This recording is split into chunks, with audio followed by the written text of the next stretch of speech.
नमस्कार दोस्तों, सर जी क्लासेस में आपका स्वागत है। तो हम लोग कंप्यूटर के प्रीवियस ईयर क्वेश्चन सीरीज कर रहे थे आपके एसएससी जेईई और सीएचएसएल एग्जाम के लिए। तो अभी तक और भी जितने हमने क्वेश्चन सीरीज इसके कराए हुए प्रीवियस ईयर के, तो हमने इसका अलग से प्लेलिस्ट हमने बनाया हुआ है जिसमें कि आपको और भी सब्जेक्ट के प्रीवियस ईयर के क्वेश्चन आपको मिल जाएंगे, जैसे कि साइंस का आपका हो गया और इन्वायरमेंट के हो गए। तो उनको आप लोग देख सकते हैं, इसका डिस्क्रिप्शन बॉक्स में लिंक दिया हुआ है जो हमने प्लेलिस्ट अलग से बनाया हुआ है इसका। और इसके पहले भी देखिए हमने जो है टॉपिक वाइज बाकी और भी सब्जेक्ट के प्रोवाइड हमने किए हुए हैं वीडियो, और साथ में पीडीएफ भी हमने इनका प्रोवाइड किया हुआ है। सारे आपके जितने भी जनरल अवेयरनेस के जो सब्जेक्ट आपके हैं, जिसमें कि आपका हिस्ट्री हिस्ट्री को छोड़ के बाकी पॉलिटी, ज्योग्राफी और इकोनॉमिक्स का, और साथ में आपका जो है जनरल साइंस के जो भी आपके फिजिक्स, केमिस्ट्री, बायोलॉजी, तो इन सभी का हमने वीडियो बनाया हुआ है और साथ में पीडीएफ हमने प्रोवाइड किया हुआ है। तो आप लोग डिस्क्रिप्शन बॉक्स में जाना, वहाँ पे आपको जो है इन सारे वीडियो का और साथ में पीडीएफ का भी लिंक आपको मिल जाएगा। तो आप लोग तैयारी कीजिए, आपका जो है क्वेश्चन के थ्रू कंप्यूटर का भी आपका हम पूरा कंप्लीट जो है सब्जेक्ट आपका हम इसी से कवर करा देंगे। तो चलिए स्टार्ट करते हैं हम लोग आज का क्लास। तो यहाँ पे देखिए क्वेश्चन आपका है कि communication mode which supports data in both the direction at the same time is called. यानी कि उस कम्युनिकेशन मोड को हम लोग क्या बोलते हैं कि जो सपोर्ट करता है डेटा को दोनों डायरेक्शन में एक ही टाइम पे। तो इसको देखिए हम लोग इसे बोलते हैं दैट इज फुल डुप्लेक्स हम लोग बोलते हैं। तो राइट आंसर ऑप्शन बी आपका हो जाएगा। तो यहाँ पे देखिए जो आपके ये जैसे फुल डुप्लेक्स, सिंप्लेक्स और हाफ डुप्लेक्स ये क्या होता है, तो ये चीज़ आपको यहाँ पे अच्छे से समझना होगा। तो देखिए जैसे कि कोई कम्युनिकेशन जो लिंक होती है या फिर जो डिवाइसेस होते हैं आपस में जब कम्युनिकेट करते हैं, तो वो आपका हो सकता है कि वो सिंप्लेक्स हो, फुल डुप्लेक्स हो या फिर हाफ डुप्लेक्स हो। तो इनमें अंतर क्या होती है, तो आप लोग जो है यहाँ पे एक एक करके समझ सकते हैं। तो सबसे पहले हम बात करते हैं जो कम्युनिकेशन जो होते हैं किसी भी दो डिवाइस के बीच में, तो वो आपका ये तीन तरीके से हो सकते हैं। तो सबसे पहले देखिए जो सिंप्लेक्स मोड आपका है, तो सिंप्लेक्स मोड में क्या होती है यहाँ पे कि जो कम्युनिकेशन जो रहता है आपका, तो ये यूनिडायरेक्शनल होती है। यानी कि ये आपका एक वे में जो है आपका जाएगा। यानी कि अगर मान लीजिए सिग्नल सेंडर इंड से जा रहा है रिसीवर इंड पे, तो यहाँ पे बस केवल सेंडर ही जो भेज सकता है रिसीवर को। अब मान लीजिए कि यहाँ पे रिसीवर को जो भी मैसेज इसने भेजा यहाँ पे, तो वो इसने रिसीव किया यहाँ पे, लेकिन जो है जो यहाँ पे अगला जो रिसीवर है, तो वो फिर दोबारा अपना वापस मैसेज इसको नहीं भेज सकता है। ये केवल एक ही मोड में मतलब कि कम्युनिकेशन होगा। तो this is a one way mode of communication. तो इसका एग्जांपल आपका हो गया कीबोर्ड का एग्जांपल, आपका सबसे जो है बेस्ट एग्जांपल आपका कीबोर्ड में आप जो भी इनपुट आप देते हैं, तो वो देखिए वो कंप्यूटर में जाके वो मतलब कि जो वो रिस्पॉन्स जो भी देते हैं हम लोग, तो वो जाके वहीं पे देता है। लेकिन वापस फिर से कीबोर्ड में क्या मतलब कंप्यूटर को क्या आप करना है, तो वो फिर हमारे पास रिक्वेस्ट नहीं आएगा, बस हम जो भी देंगे तो वो आपका केवल वही परफॉर्म करेगा टास्क। तो ये एक सिंप्लेक्स मोड ऑफ कम्युनिकेशन का आपका एग्जाम्पल हो गया। तो यही आपका है इसमें दिया आपका यहाँ पे। तो सिंप्लेक्स मोड जो आपका रहता है, अगर मान लीजिए कि कोई चैनल है जहाँ पे जो है इसका हमने कम्युनिकेशन एस्टेब्लिशमेंट कराया हुआ है सिंप्लेक्स मोड में, तो इसमें जो चैनल की जो कैपेसिटी होती है, तो वो पूरा का पूरा इसमें जो है कंज्यूम हो जाती है। एंटायर कैपेसिटी चैनल की कंज्यूम हो जाती है डेटा को केवल एक ही डायरेक्शन में भेजने में। और वहीं पे देखिए जो हाफ डुप्लेक्स मोड का जो कम्युनिकेशन होती है, तो इसमें जितने भी स्टेशंस होते हैं, यानी कि जो सेंडर है और रिसीवर है, तो दोनों जो है यहाँ पे एक ही बार में ट्रांसमिट भी कर सकते हैं और रिसीव भी कर सकते हैं, लेकिन एक साथ ये नहीं कर पाएंगे यहाँ पे।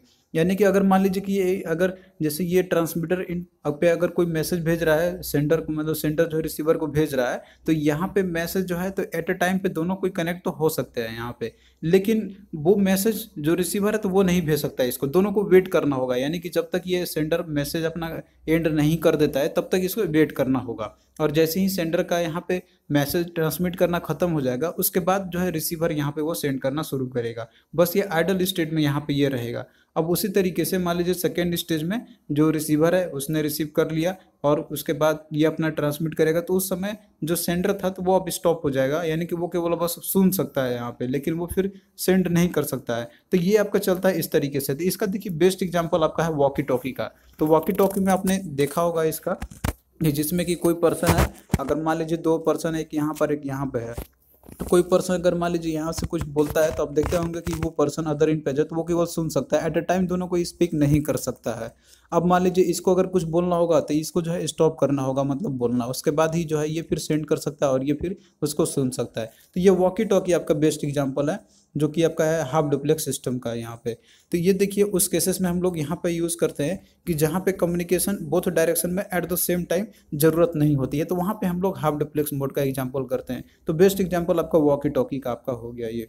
अब इसमें भी देखिए जो चैनल की जो कैपेसिटी होती है तो वो पूरी तरीके से इंटायर जो है चैनल कैपेसिटी यूटिलाइज की जाती है दोनों डायरेक्शन में। अगर मान लीजिए सेंडर है इस समय पूरा चैनल कैपेसिटी अकेला कंज्यूम करेगा, और उसके बाद अगर जो यहाँ पे रिसीवर रहेगा तो अगर वो भेज रहा होगा तो उस समय ये पूरा चैनल को जो कैपेसिटी होगी तो वो पूरा कैपेसिटी को अक्वाई कर सकता है यहाँ पे। तो इस तरीके से होती है हाफ डुप्लेक्स मोड में। और वहीं पे देखिए जो फुल डुप्लेक्स मोड है तो इसमें जितने भी स्टेशंस होते हैं यानी कि जो ट्रांसमीटर और रिसीवर एंड जो रहेगा तो वो एक ही टाइम पे दोनों को ट्रांसमिट और रिसीव कर सकते हैं। तो इसमें देखिए कोई अगर जैसे फुल डुप्लेक्स मोड में कोई सेंडर और रिसीवर एंड दो स्टेशन हैं यहाँ पे, तो वो जो है चैनल का जो कैपेसिटी होगा तो वो इसमें वो शेयर करेंगे।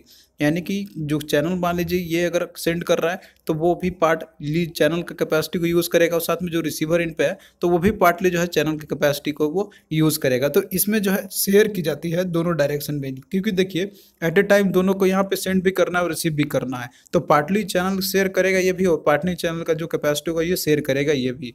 एट ए टाइम पे कोई भी जो है इंटायर चैनल कैपेसिटी को अपाई नहीं कर पाएगा। तो इसका देखिए जो बेस्ट एग्जाम्पल आपका है फुल डुप्लेक्स मोड कम्युनिकेशन का टेलीफोन नेटवर्क है, या फिर जो आप मोबाइल नेटवर्क से जो आप बात करते हैं तो उसमें आप देखते होंगे जब दो पीपल आपस में कम्युनिकेट करते हैं टेलीफोन लाइन पे या फिर मोबाइल पे तो वो जो है एक ही टाइम पे टॉक भी कर सकते हैं और लिसन भी यानी कि सुन भी सकते हैं, दोनों चीज़ एक साथ वो कर सकते हैं, और बीच में बोलना जरूरत है तो आप बोल भी सकते हैं। तो ये आपका फुल डुप्लेक्स मोड का कम्युनिकेशन का टाइप आपका है।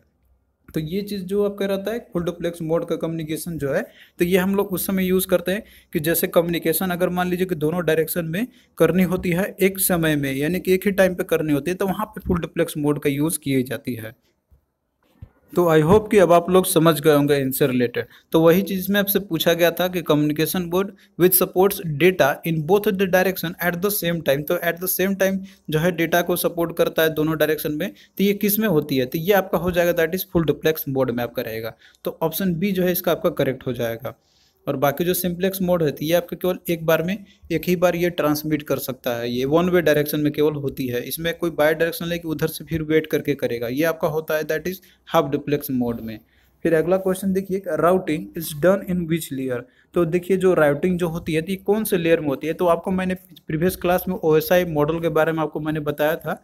तो जो राउटिंग जो होती है तो उसमें आपका जैसे नेटवर्क जो लेयर है तो वहाँ पे राउटिंग होती है, तो इसके लिए राउटर लगे रहते हैं जो कि वही करते हैं, राउटिंग एल्गोरिथम का यूज़ करके जो है वो सारे जितने भी नेटवर्क रहते हैं तो आपस में पैकेट डेटा को सेंड करते हैं। तो ये आपका होता है राउटिंग होती है दैट इज नेटवर्क लेयर में। तो ऑप्शन सी आपका ये करेक्ट आपका हो जाएगा इसका।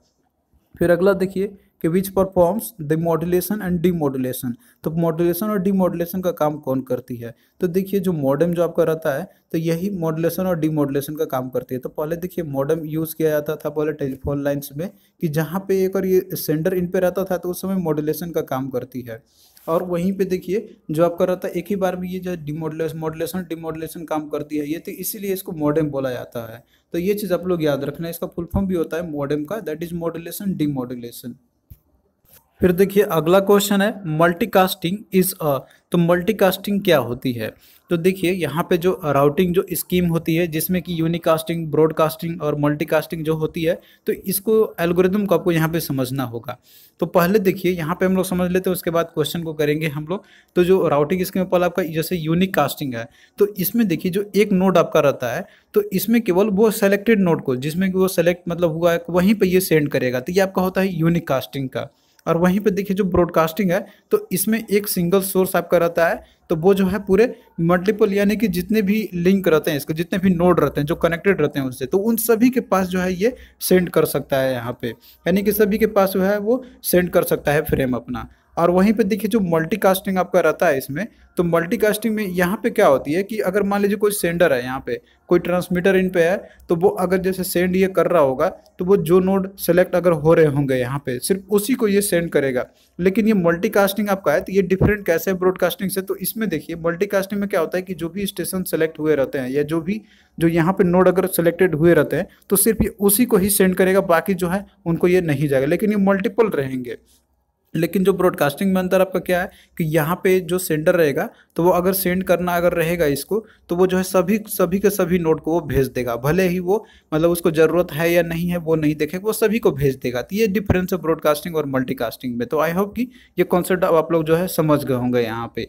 तो इसमें देखिए जो आपका ये कॉन्सेप्ट आपका है जैसे ब्रॉडकास्टिंग का, तो ये केबल टीवी टेलीविजन नेटवर्क जो आपके रहती है, जिससे मान लीजिए कोई मैच का ब्रॉडकास्टिंग की जाती है, तो उसमें देखते होंगे कि कोई अगर मान लीजिए कोई अगर सैटेलाइट है तो वो अगर ब्रॉडकास्टिंग कर रही है उसकी, तो वो पूरे के पूरे स्टेशन पे तो वो सभी को वो भेज देती है, यानी कि वो अगर कोई देखे या ना देखे या फिर कोई मान लीजिए वो रिसीव करे या ना रखे, तो वो सभी को ये पास चली जाती है।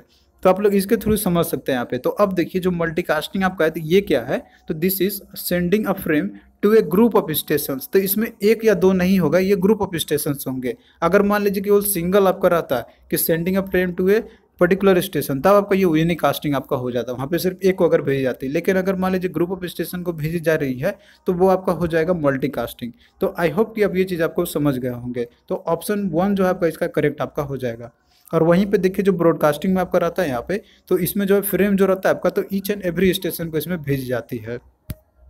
फिर अगला क्वेश्चन देखिए कि यूडीपी इज अ, तो यूडीपी देखिए यहाँ पे इसका फुल फॉर्म आपका होता है that is user datagram protocol. तो ये जो है एक तरीके की एक कनेक्शन लेस प्रोटोकॉल है।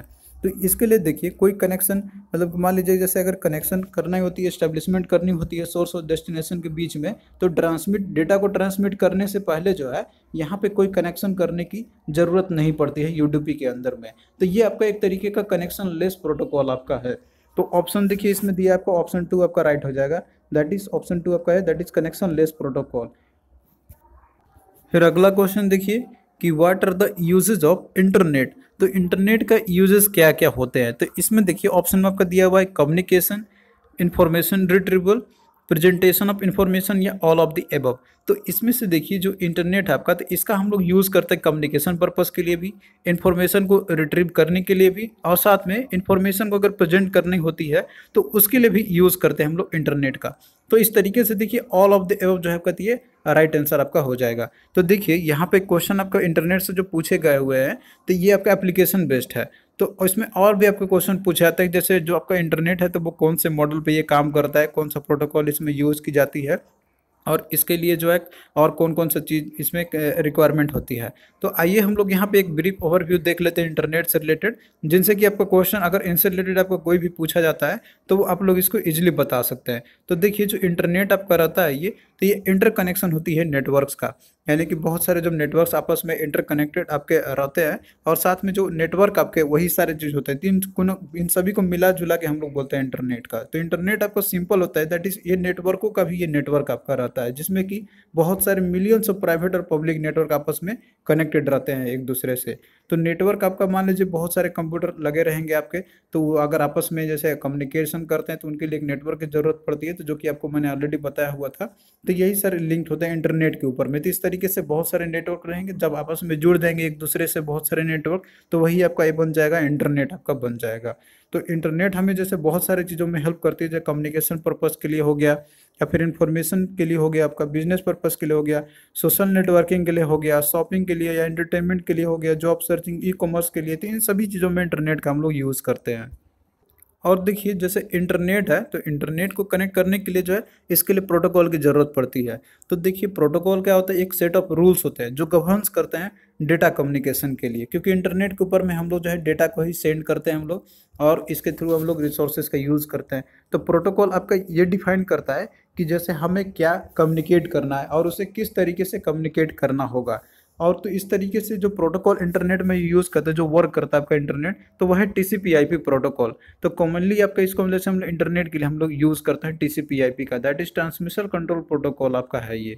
तो ये आपका जैसे end to end connectivity provide करता है आपका यहाँ पे, कि डेटा किस तरीके से उसका फॉर्मेट होना चाहिए, उसको एड्रेस किया होना चाहिए, या फिर उसको कैसे ट्रांसमिट करेंगे, उसका कैसे राउटिंग होगा, या फिर उसका जैसे रिसीव कैसे होगा डेस्टिनेशन एंड पे। तो ये सारे चीज़ गवर्न करता है TCP/IP। तो ये एक मॉडल आपका होता है जिसमें कि 4 इसमें लेयर होते हैं। तो इसमें देखिए अगर नीचे सब जाते हैं तो सबसे पहले नेटवर्क एक्सेस लेयर है, इंटरनेट लेयर, ट्रांसपोर्ट लेयर और फिर एप्लीकेशन लेयर है। तो ये OSI लेयर का ये मॉडिफाइड वर्जन है, जिसमें कि जो टॉप के जो लेयर जो होते हैं, मतलब मिडिल के जो लेयर होते हैं, तो वो आपस में मर्ज कर गए हैं इसमें। तो इसमें आपके टोटल 4 लेयर्स आपके होते हैं, किसी किसी में आपको और भी इससे अधिक देखने को मिल जाए आपको, तो उसमें आपको कंफ्यूज नहीं होना है। उससे क्वेश्चन आपको उतना नहीं पूछते कितने लेयर रहते हैं, बट अगर आए तो आप लोग 4 लेयर को मार्क कर सकते हैं। ये स्टैंडर्ड बहुत सारे बुक में लिखा गया हुआ है। इसके अलावा देखिए और भी जो प्रोटोकॉल यूज़ किया था इंटरनेट के ऊपर में, तो वो आपका FTP। तो इसको बोलते हैं हम लोग फाइल ट्रांसफर प्रोटोकॉल। तो जैसे जो भी फाइल हम लोग ट्रांसफर करते हैं या फिर अपलोड करते हैं इंटरनेट के ऊपर में, तो वो हम लोग करते हैं FTP की मदद से, यानी कि फाइल ट्रांसफर प्रोटोकॉल की मदद से। और देखिए अगला आपका है इसमें HTML है। तो देखिए इंटरनेट के ऊपर में आप जो भी वेब पेजेस को आप एक्सेस करते हैं, जो देखते हैं आप लोग, जो फॉर्मेट में आपका रहता है, तो ये सारे के सारे जो HTML लैंग्वेज में लिखे जाते हैं, तो that is hypertext markup language. तो ये आपका रहता है वेब पेजेस को डिजाइन करने के लिए, आपका एक लैंग्वेज आपका हो गया कि वेब पेजेस जो है किस फॉर्मेट में वो डिस्प्ले आपके होने चाहिए वहाँ पे। तो ये देखिए वेब ब्राउजर का यही बताता है कि जैसे मान लीजिए कोई वेब पेज में आपको क्या दिखाना होगा या फिर वर्ड या इमेज क्या दिखाना है यूजर्स के लिए। फिर उसके बाद अगला आपका है टेलनेट है। तो इसको हम लोग टर्मिनल नेटवर्क भी हम लोग बोलते हैं। तो देखिए जो टेलनेट आपका है, तो ये प्रोटोकॉल की मदद से हम लोग, मान लीजिए कोई अगर यूज़र है, कोई अगर बहुत ही दूर लोकेट होना चाहता है, यानी कि वहाँ पे लॉगिन करना चाहता है, तो हम लोग टेलनेट नेटवर्क के टेलनेट प्रोटोकॉल का यूज़ करते हैं हम लोग। तो ये हमें रिमोट लॉगिन प्रोवाइड करता है। जैसे मान लीजिए कि आपका कोई आईडी होता है जीमेल में, तो आप जानते हैं कि जीमेल का जो सर्वर है तो वो बहुत ही दूर, मतलब मान लीजिए USA का है, तो वहाँ पे है। तो अगर मान लीजिए वहाँ पे आपको लॉगिन होना होगा, तो आपको ये मदद करेगा टेलनेट इसी के लिए। तो टेलनेट भी आपका एक TCP/IP का ही प्रोटोकॉल है, जिसमें कि आप एक्सेस कंप्यूटर को, आप मतलब बहुत ही दूर कोई कंप्यूटर आपका है तो उसको आप एक्सेस कर सकते हैं, कोई भी रिमोट कंप्यूटर को, रिमोट एरिया में कंप्यूटर को रखा हुआ है तो इसी के थ्रू जो है कोई भी एडमिनिस्टर होगा वो कोई दूसरे एडमिनिस्टर को, मतलब कोई फाइल को एक्सेस वो कर सकता है यहाँ पे। तो आपको बस इसमें यही समझना है कि टेलनेट जो आपका आपको रिमोट लॉगिन प्रोवाइड करता है ये। तो वही देखिए जो क्वेश्चन आपका इससे पूछा गया था कि इंटरनेट की यूजेस क्या क्या है, तो हम लोग कम्युनिकेशन के लिए भी यूज़ कर सकते हैं, इन्फॉर्मेशन को रिट्रीव करने के लिए भी यूज़ कर सकते हैं हम लोग, तो इन्फॉर्मेशन को किस तरीके से प्रेजेंटेशन करनी होती है तो इसके लिए भी हम लोग कर सकते हैं। तो इस तरीके से आपका ऑल ऑफ द एबव का ये हो जाएगा। तो ऑप्शन डी इसका आपका करेक्ट है। फिर अगला देखिए कि in order to use cable for browsing the web you will need. मान लीजिए कि यहाँ पे अगर आपको जैसे ब्राउजिंग करना है, वेब को आपको ब्राउजिंग करना है, तो इसके लिए देखिए आप केबल का यूज़ करते हैं, तो इसके लिए आपको क्या ज़रूरत पड़ेगी। तो ऑप्शन में देखिए आपका दिया हुआ है केबल मॉडेम, नेटवर्क इंटरफेस का दैट इज़ NIC, या फिर बोथ ऑफ द एबव। तो इसमें देखिए अगर मान लीजिए कि अगर आप केबल का यूज़ करते हैं आप ब्राउजिंग करने के लिए वेब को, तो इसके लिए आपको जो है एक नेटवर्क इंटरफेस कार्ड की आपको ज़रूरत पड़ेगी, दैट इज़ NIC का आपको ज़रूरत पड़ेगी इसमें। तो इस तरीके से आपका जो है इसमें आपका NIC तो आपका रहेगा ही साथ में, और एक केबल मॉडेम का भी आपको ज़रूरत पड़ेगी इसमें। तो दोनों को आपको इसमें ज़रूरत पड़ सकती है आपको इसमें। फिर अगला देखिए दिया हुआ है कि TCP स्टैंड्स फॉर। तो TCP आपका एक प्रोटोकॉल है जो कि हम लोग इसका यूज़ करते हैं इंटरनेट पे, जो प्रोटोकॉल जो गभान होती है तो आपका TCP/IP मॉडल का ही करती है। तो ये आपका हो जाएगा, इसका ट्रांसमिशन कंट्रोल प्रोटोकॉल इसकी फुल फॉर्म होती है। तो ऑप्शन बी जो आपका ये करेक्ट आपका हो जाएगा। फिर अगला देखिए कि what is the full form of HTML in the computer terminology. तो HTML का देखिए फुल फॉर्म होता है that is hyper text markup language. तो ये आपका एक प्रोग्रामिंग लैंग्वेज है जिसके थ्रू हम लोग वेब पेजेस को डिजाइन करते हैं इंटरनेट के ऊपर में। क्योंकि देखिए इंटरनेट पे जो भी वेब पेजेस आप देखते हैं तो उसमें जो टेक्स्ट जो रहते हैं आपके, तो वो नॉर्मल जो टेक्स्ट आप लोग जो कॉपी या बुक में आप देखते हैं तो उससे वो अलग होता है। तो वो सारे एक आपका जैसे कि एक HTML पेज में आप बनाई जाती है, इस तरह से डिजाइन की जाती है कि वो टेक्स्ट जो है तो वो एक खुद में ही एक लिंक होते हैं। अगर आप उसको क्लिक करते हैं आप देखते हैं क्योंकि आप दूसरे पेज पे तुरंत आप चले जाते हैं। तो ये जितने भी पेजेस आपके आते हैं इंटरनेट के ऊपर में, तो वो जो है HTML की मदद से हम लोग इसको डिजाइन की जाती है। तो ये आपको फुल फॉर्म इसमें पूछा गया था, तो इसका होता है that is hyper text markup language. तो किस में देखिए आपका दिया हुआ दैट इज ऑप्शन बी में आपका दिया हुआ हाइपर टेक्स्ट मार्कअप लैंग्वेज। तो बी आपका इसका करेक्ट आंसर। तो थैंक यू दोस्तों, आपको कैसा लगा ये लेक्चर आप लोग कमेंट करके जरूर बताना। और इसी तरीके से आगे भी आपका क्लास चलता ही रहेगा कंप्यूटर का, और जो भी क्लास आपके और जो भी रह गए आपके SSC के लिए जनरल स्टडी का जो भी पोर्शन आपके दिए गए हुए हैं, तो वो हम लोग फिर नेक्स्ट सेशन में इसको कवर करेंगे। तो चलिए दोस्तों फिर मिलता है नेक्स्ट वीडियो में, तब तक के लिए बाय।